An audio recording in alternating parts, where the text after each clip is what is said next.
And that was the Florentino March, written by Julius Fuchik, who is a Czech composer. And you know, in the notes for this piece, one thing that's often discussed is how it's not really so much a march as it's a little opera.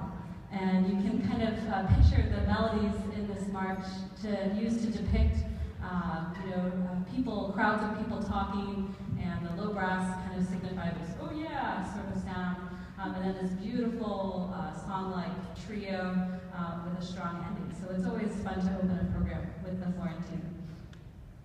Continuing along with our theme of Homeland, I mentioned in the first half that we were performing a piece by Percy Granger. And Percy Granger lived all around the world. He actually was an American citizen, I think about after the First World War. But his homeland has always been Australia. So just a little bit about Percy Granger. I think I mentioned some of this, that he collected English folk songs. One thing that was unique about it is that he used a phonograph, which at the time used these big wax cylinders, and he would take this device around and have people sing it into the machine to record the songs. So that's really interesting.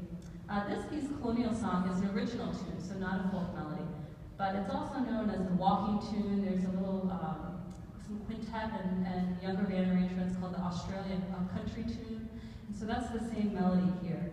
The piece is dedicated to the people of his native Australia, which he describes as having curious, almost Italian-like musical tendencies and ways of singing, such as a preference for richness and intensity of tone, soulful breadth of phrasing, subtle and sensitive variations and delicacies of expression. So you'll hear the wind band kind of used in some unique ways in this piece, and it would be a goal of mine if you couldn't always tell exactly what instruments are playing, because of the way that he has some unique scoring and blends of instruments. So we hope you enjoy Granger's Colonial Song.